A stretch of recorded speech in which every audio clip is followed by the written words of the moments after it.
Oke, selamat datang kembali di channel YouTube Ruang Para Bintang. Kali ini kita akan coba membahas tentang bagaimana cara menentukan gradien dari suatu fungsi trigonometri.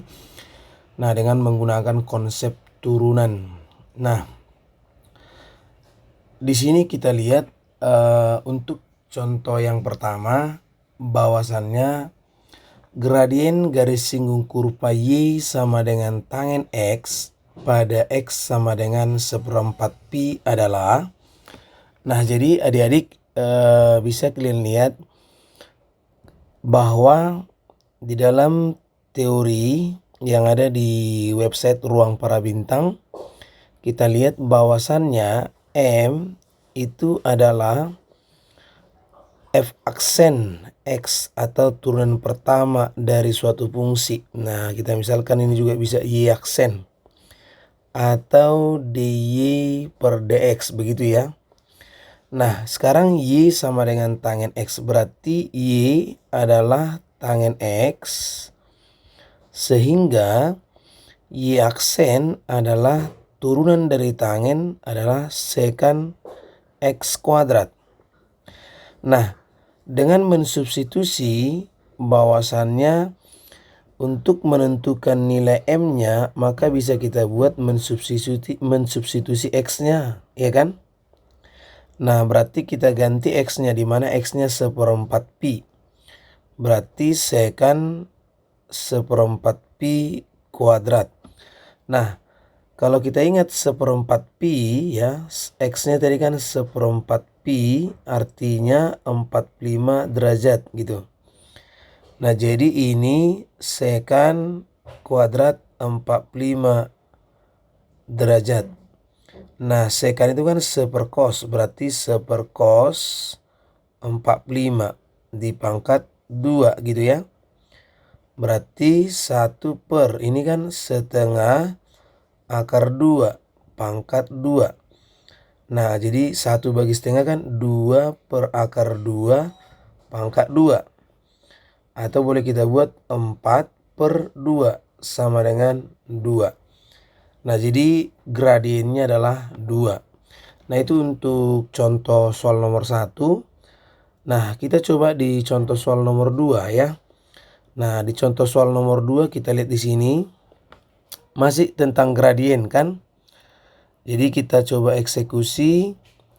Y sama dengan sinus 2X. Nah, untuk X sama dengan 1/4 Pi. Jadi M adalah Y aksen. Nah, turunan sin 2X adik-adik adalah 2 cos 2X gitu. Nah, tinggal adik-adik masukkan X-nya 1/4 Pi. Berarti 2 kali cos 2 kali 1/4 Pi. Nah, ini jadinya kemarin 2 cos, nah berarti setengah Pi kan. Nah, berarti setengah Pi artinya setengah dari 180 derajat, yaitu 90 derajat. Berarti 2 cos 90 derajat, maka ini menjadi 2 kali 0, hasilnya adalah 0. Nah, jadi gradiennya adalah 0. Oke, itu dia untuk soal nomor 2 ya. Nah, kita lihat di contoh soal nomor 3. Nah, kita lihat contoh soal nomor 3 masih gradien ya. Jadi ini kita fokus ke gradiennya. Nah, yang penting kita ingat bahwasannya ya kan, M adalah F aksen X gitu. Nah, coba kita turunkan ya kan. Nah, di sini Fx-nya adalah sekant X plus tangen X. Jadi F aksen X, nah turunan sekant ya kan, berarti adalah sekant X kali tangen X plus turunan tangen berarti sekant X kuadrat. Nah, tinggal kita masukkan F aksen 1/4 Pi tadi. Jadinya sekant 1/4 Pi kali tangen 1/4 Pi plus sekant kuadrat 1/4 Pi. Nah, itu. Nah, jadi sekant 45, ini kan jadi sekant 45 tangen 45 tambah sekan kuadrat 45. Nah, sekan 45, kalau kita lihat tadi sekan 45 itu kan itu sama dengan 1 per cos 45. Jadi 1 per setengah akar 2, jadinya 2 per akar 2. Sama-sama kita rasionalkan ya, rasionalkan aja. Berarti akar 2 ya kan, itu dia sekan 45. Jadi ini akar 2 kali 1 tambah akar 2 pangkat 2. Jadinya akar 2 tambah 2. Itulah jawabannya.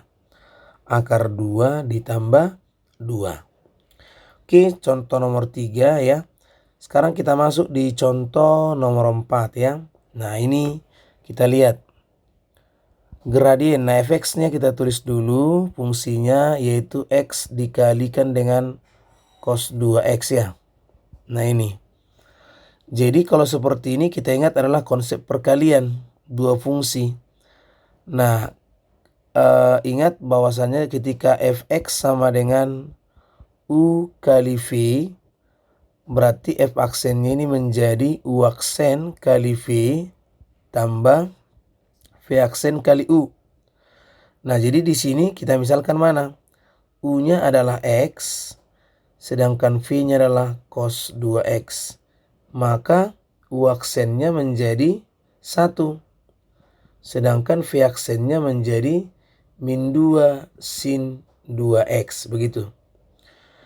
Jadi kita tinggal masukkan aja.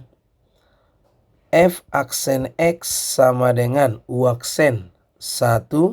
V-nya cos 2x. V aksennya min 2 sin 2x kali u berarti x. Sehingga ini menjadi cos 2x kurang 2x sin 2x. Nah, x-nya ke depannya.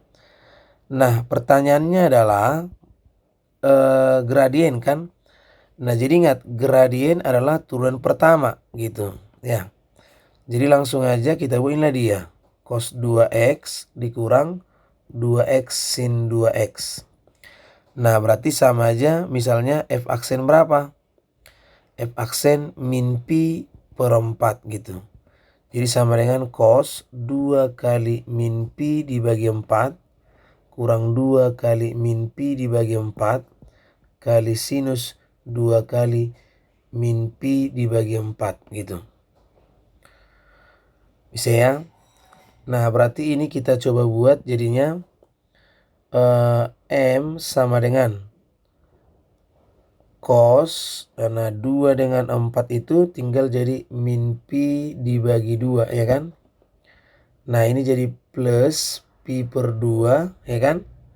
Sinus dari min pi dibagi 2. Nah, jadi ingat bahwasannya cos min x adalah cos x, sedangkan sin min x adalah min sin x gitu. Ini teorinya yang harus dipahami. Jadi kalau cos ini jadi cos pi per 2 ya kan.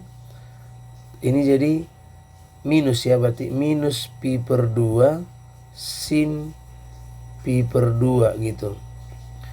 Jadi kalau ini kan sama dengan cos 90 kurang pi per 2 kali sin 90. Nah, berarti cos 90 berapa? Kalau kita lihat di sini cos 90 berarti jadinya 0. Nah, ini menjadi min pi per 2 kali 1. Berarti hasilnya adalah min pi dibagi 2. Nah, itu dia untuk contoh soal nomor 4 ya.